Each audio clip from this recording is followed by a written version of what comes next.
আর কত খাবেন বলুন তো? সারাদিন শুধু খাই খাই। এই বয়সে এত খিদে আসে কি করে? গীতা দেবী তখন আমতা আমতা করে বলতে লাগলেন, না বৌমা, কাল রাতে কিছু খাইনি, তো তাই খুব খিদে লেগেছে। আর একটু ভাত দেবে? রাগান্বিতভাবে উত্তর এলো, না না, আর ভাত নেই, আপনি আসুন। গীতা দেবী মাথা নিচু করে রান্নাঘর থেকে বেরিয়ে গেলেন। এরপর বৌমা ছেলেকে বলতে থাকে, তোমার মাকে আমি আর দেখাশোনা করতে পারবো না। ভাগের ভাগ সবাই নিয়েছে, দেখার বেলা কেন কেউ নেই?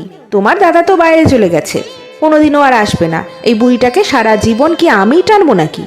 আমি পারবো না। পারলে মাকে বৃদ্ধাশ্রমে রেখে এসো, না হলে আমি বিষ খেয়ে নেব। এরপর প্রায় চলতে থাকে অশান্তি। ছেলে কি করবে বুঝতে পারছে না। অনেক চিন্তা ভাবনার পর ভাবলো মাকে বৃদ্ধাশ্রমে রেখে আসবে। রোজ রোজ এই অশান্তি আর ভালো লাগছে না তার।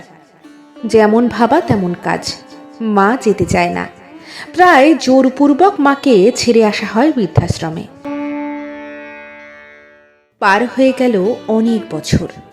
ছেলে বৌমা কেউ কখনোই যায়নি বৃদ্ধাশ্রমে দেখা করার জন্য মায়ের সঙ্গে। এরপর হঠাৎ একদিন বৃদ্ধাশ্রম থেকে একটা চিঠি এলো ছেলের নামে। চিঠিতে লেখা ছিল, যখন তুই এই চিঠিটা পাবি খোকা, তখন আমি আর এই পৃথিবীতে নেই। আমি এইখানে বৃদ্ধাশ্রমে বলে রেখেছিলাম, আমি মারা যাওয়ার পর এই চিঠিটা যেন তোর নামে পোস্ট করে দেয়।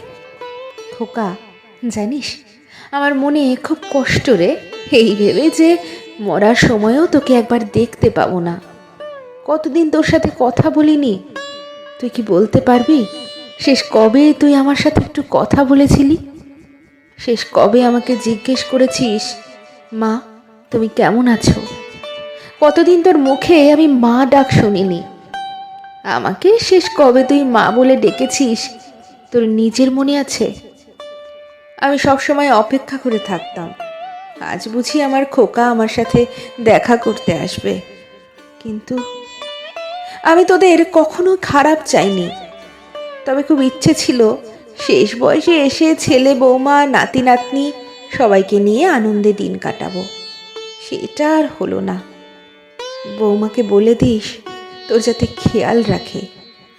বৌমাকে আমি সব সময় নিজের মেয়ের মতো দেখেছি, আঘাত পাবে কখনো এমন কথা বলিনি। আমি চাই তোরা খুব ভালো থাক, কিন্তু কথায় আছে না, পাপ তো গঙ্গাপুত্র ভীষ্মকেও ছাড় দেয়নি, আর আমরা তো মানুষ।